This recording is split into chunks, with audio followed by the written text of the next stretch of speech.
ভাই, আমার সাথে অদ্ভুত অদ্ভুত ঘটনা ঘটছে। রোদ, বৃষ্টি, ঠান্ডা, আমি কিছুই অনুভব করতে পারছি না। মনে হচ্ছে ঘাড়ে আর পিঠে কে যেন অনেক ওজনের পাথর ঝুলিয়ে রেখেছে।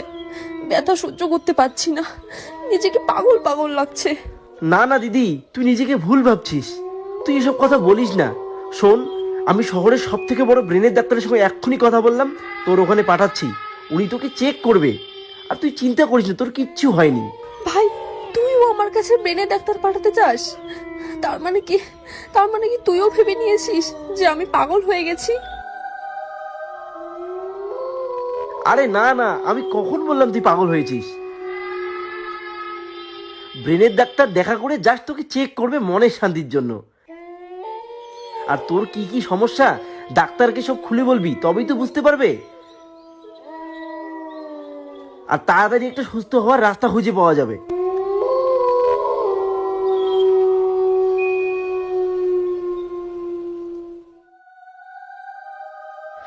হ্যাঁ কবিরাজ চাচা, আসলে আমার দিদি জিন পরি ভূত এসবে বিশ্বাস করতে চায় না। তাই আপনি যেদিন প্রথমবার দিদির বাড়িতে গিয়েছিলেন, দিদি দরজা খোলেনি।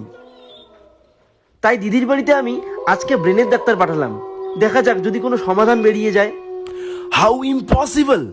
আপনার পালস, হার্টবিট সাধারণ মানুষের মতো নয়। এত জোরে আর এত স্পিডে হার্টবিট আমার ডাক্তারি ক্যারিয়ারে আমি দেখিনি। শোনো প্রীতম ভাই, আমি আবারও বলছি, কোনো ডাক্তার, সে যত বড়ই ব্রেনের ডাক্তার হোক না কেন, তোমার দিদিকে সুস্থ করতে পারবে না।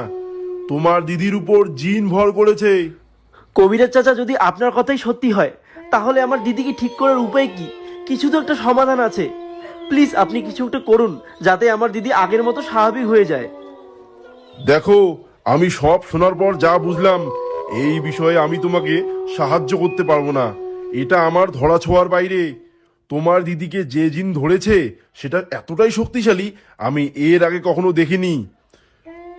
তবে হ্যাঁ, একটা কথা শোনো, যদি এরকম আর কারো সাথে আগে ঘটে থাকে, তাহলে সেই ব্যক্তিকে তুমি খুঁজে বের করো।